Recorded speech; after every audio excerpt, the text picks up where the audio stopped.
கர்த்தருடைய பரிசுத்த நாமத்திற்கு ஸ்தோத்திரம். உங்கள் அனைவரும் வாழ்த்துகிறேன். இந்த காலை வேளை தியானத்திற்கு இன்று தேர்ந்தெடுக்கப்பட்ட வேத பாகம் சங்கீதம் 23வது அதிகாரம் 2வது வசனம். இந்த ஆட்டுக்குட்டியுடைய அந்த ஆடுடைய குணங்களை பார்த்தோம்னாக்கா மிகுந்த பயந்த சுபாவம் உள்ள ஒரு பிராணியாக இருக்குது. ஒரு பப்பி குலைச்சா கூட அந்த சத்தத்துக்கு பயந்து ஓடிடுமா.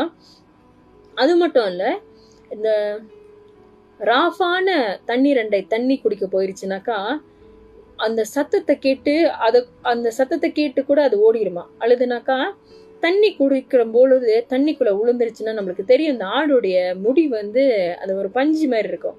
ஸோ தண்ணியில் விழுவும் பொழுது நீர் கோத்துக்கும். தண்ணி கோத்துக்கும் பொழுது அதோட பஞ்செல்லாம் தண்ணியாகும் பொழுது அது மூழ்கி மறிக்கக்கூடிய சூழ்நிலை அதிகமாக இருக்குது. ஸோ இந்த ஒரு சூழ்நிலை மேய்ப்பன் இப்படிப்பட்ட ராஃபான தண்ணீரண்டை இந்த ஆடுகளை நடத்த மாட்டானா. அதே சமயத்தில் அந்த ஆடுகளை சுத்தமான தண்ணீரை தேடாதான். எங்கெல்லாம் ஒரு சின்ன குளமா இருந்தாலும் சரி, அது அப்படியே ஸ்டீலா இருந்துச்சுனாக்கா அந்த குளத்துல போய் குடிக்குமா. ஸோ அதே போலவே மேய்ப்பன் ஸ்டீலான தண்ணீரண்டை இந்த ஆடுகளை வழி நடத்துவாராம். இந்த ஒரு சூழ்நிலையில, இந்த பயந்த ஒரு சூழ்நிலையில இந்த ஆடு எப்படி தூங்கும்? சும்மா ஒரு பப்பி குலைக்கிற சத்தம் கேட்க முடியல, சும்மா ஒரு தண்ணி சத்தம் கேட்க முடியல. அப்படி ஒரு பயந்து ரொம்ப ரொம்ப ரொம்ப ரொம்ப பயம் உள்ள ஒரு பிராணியா இருக்கும் பொழுது எப்படி தூங்கும்? அதுதான் நம்ம பார்த்தோம்னாக்கா, இந்த ஆடுகள் என்ன செய்யும்னாக்கா, தன்னுடைய மேய்ப்பன் தன் கண்களுக்கு முன்பதாக இருக்கும் பொழுது அதை இளைப்பாறுதலை செய்யுமா.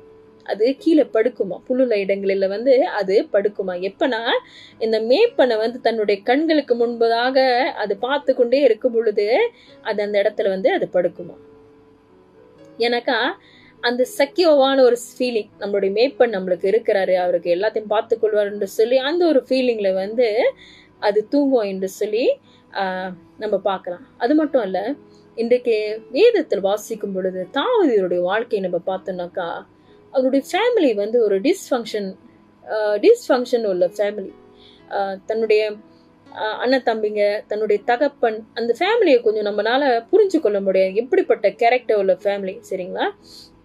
அதே சமயத்துல அவர் அந்த ராஜாவுடைய ரெஸ்பான்சிபிலிட்டியை அவர் கேரி பண்ணியிருந்தார். ராஜாவுடைய வேலைகளை அவர் செய்ய வேண்டும். அதே சமயத்துல வருஷம் கணக்காக சவுல் ராஜாவை பார்த்து தன்னுடைய உயிரை காப்பாத்தி கொள்வதற்கென்று ஓடி ஒளியக்கூடிய சூழ்நிலையா இருந்துச்சு அநேக நேரத்துல. சரிங்களா?